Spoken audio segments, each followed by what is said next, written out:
اس کا شکریہ ادا کرتا ہوں. پختونخوا ملی پارٹی اور ہمارا جو اتحاد ہے تحریک تحفظ آئین پاکستان، پختونخوا ملی پارٹی اپنی سرشت میں تقریباً 60 سال سے اینٹی امپیریلسٹ، اینٹی فیوڈل اور ڈیموکریٹک خصلت کی حامی رہی ہے. تقسیم سے پہلے بھی اس کی یہ خصلت تھی، پاکستان بننے کے بعد بھی پختونخوا ملی پارٹی کا مسلک یہی رہا. اس کے بانی عبدالصمد خان اچکزئی 1907 میں عنایت اللہ کالج گلستان میں پیدا ہوئے. انہوں نے نہ کسی یونیورسٹی میں تعلیم حاصل کی، نہ کہیں کسی کالج میں داخل ہوئے.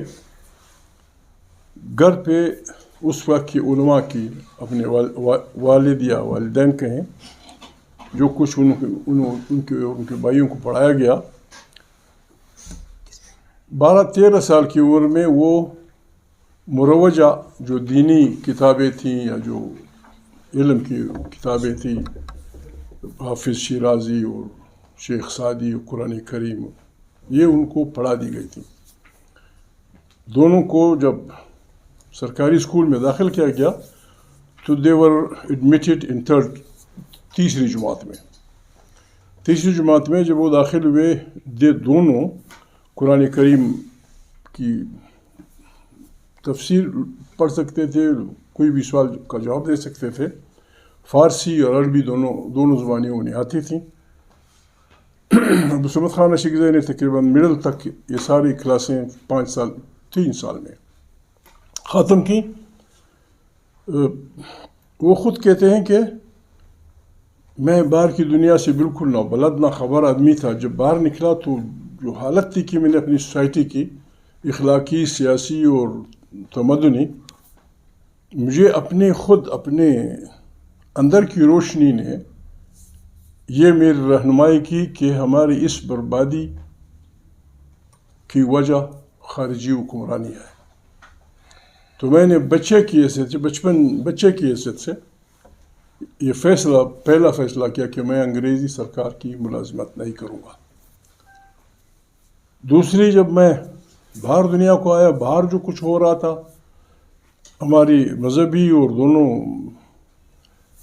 ماڈرن ایجوکیشن کے لوگ جس بلان میں مبتلا تھے، حالانکہ وہ برٹش بلوچستان میں مقابلے کے امتحان میں ہی اسٹوڈ فرسٹ، اور ان کو سرکار انعامدار نے بھی، ان کے اساتذہ نے بھی جو پنجاب کے تھے، کہ بھائی آپ بہت بڑا وہ کر سکتے ہیں، مہربانی کریں، آپ کے اخراجات ہم دیں گے، آپ کو فلانی یونیورسٹی میں فلانی کالج میں داخل کر دیں گے. وہ اپنی اس کتاب میں لکھتے ہیں کہ میں جب ان سے پوچھتا تھا کہ اچھا میں یہ پڑھ لوں پھر میں کیا کروں گا، کوئی کہتا تھا کمشنر بن جاؤ گے، کوئی کہتا تھا فلانا بن جاؤ گے. میں نے کہا وہ تو میں نے فیصلہ کر لیا کہ میں نے یہ کام نہیں کرنا. کسی نے یہ نہیں کہا کہ انگریزی زبان ایک وسیع زبان ہے، علم کے دروازے تم پہ کھل جائیں گے تو شاید میں اس پہ راضی ہوتا، لیکن آخری یہ ہے کہ میں نے اچھا کیا، وہ نہیں کیا. مجھے بھیجا ہندوستان کی کسی شہر لاہور وغیرہ میں کہ میں اپنی میوے کی نگرانی کروں کہ میوہ کس طرح بکتا ہے.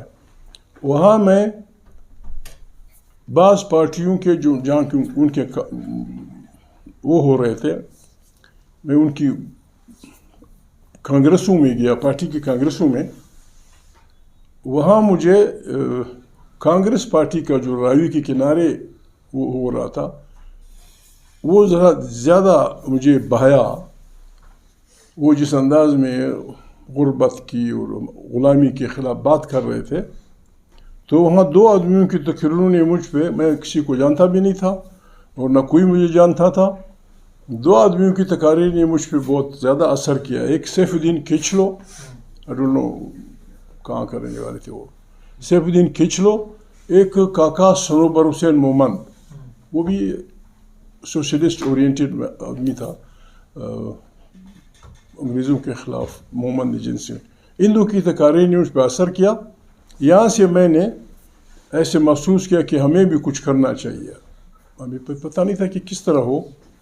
بہرحال ہم 3-4 آدمی بیٹھے کہ یار کچھ کرنا چاہیے، لیکن ہم سمجھتے نہیں تھے کیا ہونا چاہیے. فیصلہ کیا کہ ایسے کرتے ہیں کہ مسجدوں میں وہ کرتے ہیں، لوگوں کا اجتماع ہوتا ہے، قرآن کریم کے آیات وغیرہ وغیرہ.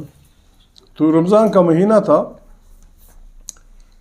ہمارے پشتون علاقے میں یہ آج تک مروج ہے، گاؤں پہاڑی علاقوں میں، کہ تراویح کے بعد ایک طالب علم تبارک الذی بیدہ الملک اس کی تلاوت کرتا ہے. تبارک الذی بیدہ الملک وہو علی کل شیء قدیر. تو میں نے گاؤں کے ایک مجاہد مولوی تھا، کندھار سے آیا تھا، اس کو میں نے کہا کہ یار مولانا صاحب یہ تو بڑی اچھی بات ہے کہ قرآن کریم ناظرہ میں لوگوں کو سنایا جائے، بہتر ہوگا اگر آپ اس کوئی آیت مبارک پڑھ کے اس کا ترجمہ کریں اور لوگوں کو بتائیں کہ قرآن کریم کا پیغام کیا ہے. شاید انہوں نے طے کیا ہوگا کہ مولوی صاحب نے کہا کہ میں آج تیار نہیں ہوں، اگر آپ کچھ کہنا چاہیں تو بسم اللہ. کہتا ہے میں قرآن کریم کے جو عالم تھے، میں نے ایک آیت مبارک پڑھی، اس کا ترجمہ کیا. ہم بڑے خوش تھے کہ یار کام چل پڑا، بس انشاءاللہ اب عوامی رابطے ہوں گے. اس وقت ہمارے علاقے میں جمعہ کی نماز نہیں پڑھی جاتی تھی. بعض سرکاری ملازمین بازار میں پڑھتے تھے، لیکن ہمارے علماء، گاؤں کے علماء کہتے تھے کہ یار یہ شرائط پورے نہیں ہے. اس کے لیے بھی ہم کوشش کر رہے تھے کہ جمعے کی نماز بھی ہو تاکہ اجتماع ہو. میں اس دن چلا آیا کوئٹہ بات کر کے، بڑا خوش تھا. وہ 3-4 ہم ساتھی تھے، بڑا خوش تھا کہ کام چل پڑا انشاءاللہ. سمجھ نہیں آ رہی تھی، کچھ تو کرنا تھا. لیکن جب میں کوئٹہ آیا، رات گزاری، ایک دن جب میں واپس گاؤں آیا تو پتہ چلا کہ کوئٹہ کا سپرڈنٹ پولیس اور اس وقت کا ڈپٹی کمشنر یا جو کہتے ہیں پولیٹیکل ایجنٹ، وہ گاؤں پہنچ چکے تھے کہ رات کو کیا ہوا تھا مسجد میں. کہتے میں حیران رہا کہ پپا اتنی دور گاؤں، کوئٹہ سے 50-60 میل دور ہماری مسجد، ہم اپنے گاؤں کو، علاقے کو جاسوسوں سے پاک سمجھتے تھے، اور ہمیں یہ اندازہ نہیں تھا کہ انگریزی سامراج کا کتنا خطرناک نظام ہے جاسوسی کا. کہتے لوگوں نے کہا تھا کہ عبدالصمد نے قرآن کریم کی آیت پڑھی تو ترجمہ کیا. کہتے ہیں یہ تو ملا کا کام ہے، وہ مولوی کا، کہ گاؤں والوں نے کہا کہ وہ ملا بھی ہے. میرا ماتھا ٹنکا کہ یار ان کا نظام انٹیلیجنس مضبوط ہے، ان حالات میں آگے بڑھنا کیسے ہوگا.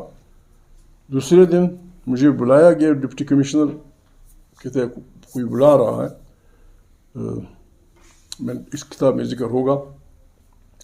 میں گیا تو ہمارا پولیٹیکل ایجنٹ ہمارے تحصیل میں بیٹھا تھا، کرسی ایک تھی. تحصیلدار کو بولا کہ تم جاؤ کرسی لے آؤ.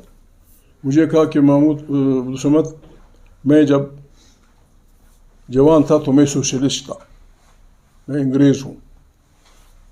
جب کہ میرا ملک کے لیے میں کچھ کر سکوں، ان علاقوں میں اگر کسی کو سیاست کرنی ہے تو ایسے لوگوں کو کرنی ہے جن کا کوئی بیک گراؤنڈ ہو. لیکن موجودہ حالات میں ہم کسی بھی قیمت پر ان علاقوں میں پولیٹیکل ایکٹیویٹی قطعاً برداشت نہیں کریں گے. میں نے کہا، اس سے میں نے کہا تو میں تو انسانوں کی بنیادی بیسک ہیومن رائٹس، علاج، معالجہ، جو کچھ ہے، تم سیاست کی تیاری کرنا چاہتے ہو، مرضی آپ کی، آرام سے بیٹھتے ہو، ورنہ پھر ہمارے لیے سوائے اس کے. پھر مجھے کہا کہ میں نہیں بھیجوں گا تجھے جیل، آپ کے جیل کا ممبر لے کے آئیں گے کہ اس کو جیل بھیج دو. میں نے کہا بسم اللہ، ٹھیک. اس نے کہا کہ یس ویل عبدالصمد، گڈ بائی، ہاتھ ملایا، میں چل پڑا. بس یہ جب آیا تو پھر وہ بھی دوسری بات انہوں نے یہ کی. پھر ایک مہینے بعد ان کو لے گئے. تفصیل میں نہیں جاتا، آپ کے پاس آپ کا ٹائم قیمتی ہے، اسکپ اوور کرتا ہوں. 1 مہینے بعد ان کو لے آئے جیل میں بٹھا دیا پولیس لائن میں کہ اس نے بلایا سپرڈنٹ نے کہ جو کتابیں تم لاہور سے لائے ہو سبمٹ کر دو ہمارے پاس. میں نے سبمٹ کر دیں. اس دوران ہوا یہ آپ کی معلومات میں نہیں ہوگا پہلا یعنی اغوا جس پاکستان پہلا پولیٹیکل اغوا کا پروگرام عام انسانوں نے بنایا. مولانا عبد المطلب ایک عالم دین تھے چمن کے, اس کی سربراہی میں مختلف قبائل کے جوانوں نے پلان کیا اور کوئٹہ کھوجک جو پاس ہے اس کو بلاک کیا. میجر پارلے, کیپٹن فریر اور ان کے ساتھ ایک محترمہ بی بی, ان کو پکڑ کے ادھر لے گئے. وہاں ایک چٹ چھوڑی تھی. یہ پہلا پولیٹیکل وہ ہے افغانستان بر صغیر کی تاریخ میں جو پالیٹکس پہ ہوا, رینسم کے لیے نہیں, مذہبی جنونیت یا اس کے لیے کہ گولی مارو فلانا, اس بنیاد پہ کہ بھائی آپ نے ہمارے بچوں کو پکڑا ہے یا ہمارے خوانین کو, جب تک ان کو آپ رہا نہیں کریں گے ہم ان کو رہا نہیں کریں گے. تو کہتے ہیں ہم وہاں بیٹھے ہوئے تھے, اطلاع آئی کہ بربادی ہوئی اور یہ ہوا فلانا ہوا. پھر جوان پولیس والے تھے کہ پتہ نہیں اس عورت کے ساتھ یہ ہوا یا عورت کے ساتھ وہ ہوا فلانا. میں بڑا گھبرایا ہوا تھا. میرے باقی دو ساتھی, میرا بڑا بھائی اور محمد ایوب خان اچھے جو پھر افغانستان میں وفات پا گئے, ایوب خان نام تھا, وہ بڑے خوش تھے کہ اچھا ہوا. میں نے کہا نہیں, میں نے کہا کام بگڑ گیا, اب ہمارے لوگوں کو تکالیف کا سامنا پڑے گا کہ یہ تم لوگوں نے کیا ہے, فلانا کیا ہے, مارا پیٹا جائے گا, لوگوں کو وہ کیا جائے گا.